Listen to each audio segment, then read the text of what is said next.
ظاہر شاہ شیرازی، آپ نے جتنے بھی پینلسٹ کی گفتگو سنی، ملے جلے رجحان ہمیں نظر آئے. اب آج ہی میں دیکھ رہا ہوں نہ صرف اسٹاک ایکسچینج بڑا اچھا پرفارم کر رہی ہے، پچھلے ہی ہفتے کی خبر ہے کہ جو ہماری انفلیشن ریٹ ہے وہ بھی سنگل ڈیجٹ میں آ رہا ہے، لیکن اس کے ثمرات جو ہیں وہ ٹرکل ڈاؤن ہوتے ہوتے عوام تک پہنچنے میں ابھی وقت لگے گا. آلدو کہ پیٹرول بھی 10 روپے ڈاؤن ہوا، لیکن آپ سمجھتے ہیں کہ فورن ڈائریکٹ انویسٹمنٹ کا آ جانا اور دیگر ممالک کا بھی آ جانا اس بہت خوش آئند ہے. لیکن جیسے شہزادہ صاحب نے بات کی کہ جو سیلف ڈیپینڈنسی ہے وہ اس وقت پاکستان کا سب سے بڑا مسئلہ ہے. جب تک ہم سیلف ڈیپینڈنٹ نہیں ہوں گے، اپنے پیروں پہ خود کھڑے نہیں ہوں گے، آپ چاہے کچھ بھی کرتے رہیں، وہ بے سود ہے. Do you agree to that? دیکھیے، I totally agree and little bit disagree too. دیکھیں، پاکستان کو اپنا ایک کہتے ہیں کہ اکنامک ریوائول پلان بنانا ہوگا، یہ سب سے امپورٹنٹ ہے. اور اس وقت اگر دیکھیں China, you a E, Iran, America, even Russia اور سینٹرل ایشین اسٹیٹس آپ پاکستان کے اندر دلچسپی کیوں رکھ رہے ہیں؟ دیکھیں، میں تو یہ سمجھتا ہوں کہ پاکستان ایک بہت بڑا گیٹ وے ہے ٹو سینٹرل ایشین اسٹیٹس، اور ایون آپ رشیا اور آپ کو پھر پورا آپ کا جو یورپ کا پورا ریجن ہے آپ اس سائڈ سے بھی کنیکٹ کر سکتے ہیں. کمپیریٹیولی اگر آپ ایئر روٹ نہیں استعمال کرتے اور آپ جو ہے وہ نہیں جانا چاہتے جو ہے وہ سی روٹ کے تھرو. دوسرا، اگر آپ دیکھیں ایران، عراق اور اس اوور آل ریجن کو دیکھیں تو آپ کنیکٹ کر سکتے ہیں ایون ترکی. تو پاکستان اتنا غیر اہم نہیں ہے، لیکن پاکستان کی جو پالیسیز ہیں وہ میرے خیال میں اب ریئلسٹک ہونی چاہیے. دیکھیں، ایک بات ہم مان لینا چاہیے کہ امریکہ ہمیشہ ہمیں کوئرس کرتا رہے گا.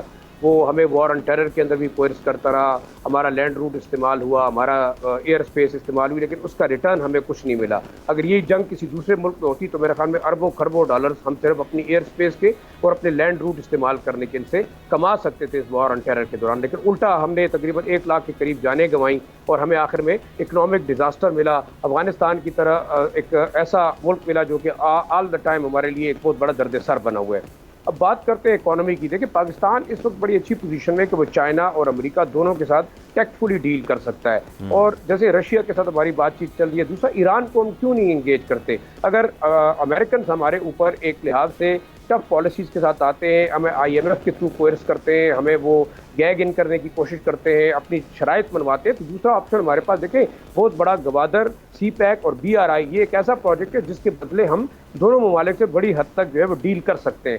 دوسرا، میں یہ سمجھتا ہوں کہ چائنا جتنی انویسٹمنٹ پاکستان کے اندر کر چکا ہے، میرے خیال میں وہ اتنا آسانی سے پیچھے ہٹنے والا نہیں ہے. اور چائنیز کے جو خواب ہے وہ بیسیکلی وہ اسٹیٹ آف ہارمز کو بھی کنٹرول کرنا چاہتا ہے، وہ سینٹرل ایشین اسٹیٹس تک بھی جانا چاہتا ہے، لیکن وہ افغانستان کے ساتھ ڈائریکٹ بات کر رہے ہیں. اب آپ دیکھیں گلگت بلتستان کے تھرو وہ چترال تک ایک پورا بہت بڑا روڈ بلڈ اپ کر رہے ہیں. یہ پورا ریجن کنیکٹ ہو جائے گا. اس طرف سے آپ جا سکتے ہیں افغانستان سے تاجکستان تک. تو آپ مجھے بتائیں کہ چائنیز نے اپنی پلاننگ مکمل کی ہوئی ہے، لیکن ہم اس پلاننگ سے کیا فائدہ اٹھا سکتے ہیں؟ انہوں نے بڑی اچھی آفر کی ہے.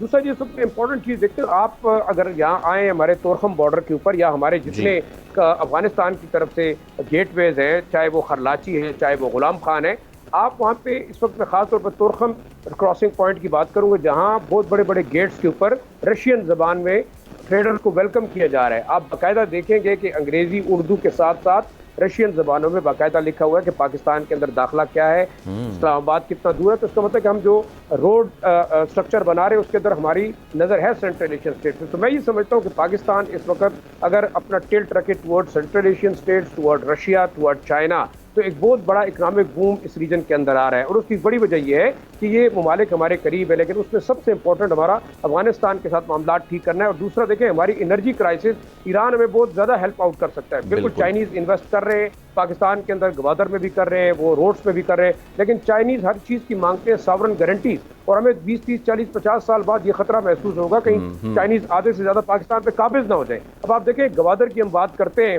تو گوادر میں چائنیز کا ریشو کتنا ہے اور ہمارا ریشو کتنا ہے، کل بھی ہم نے بات کی. تو ہم نے یہ تمام چیزیں سوچنی ہوگی کہ اگر پاکستان ایک بہت بڑا، ہم سمجھتے ہیں کہ ایک گیٹ وے ہے تمام دنیا کی ترقی کے لیے. اگر آپ ایئر روٹ کو دیکھیں تو گوادر ایک بہت بڑا ریجن، جو ہماری جو جیو پولیٹیکل جو لوکیشن ہے وہ بڑی زبردست ہے. لیکن اب یہ جو آپ نے سارے کیے ہیں مارکرز، اس کی ایک جو گارنٹی ہے وہ ہے سیکیورٹی، اور سب سے بڑا مسئلہ ایسٹرن نہیں ویسٹرن بارڈر سے بہت زیادہ آتا ہے.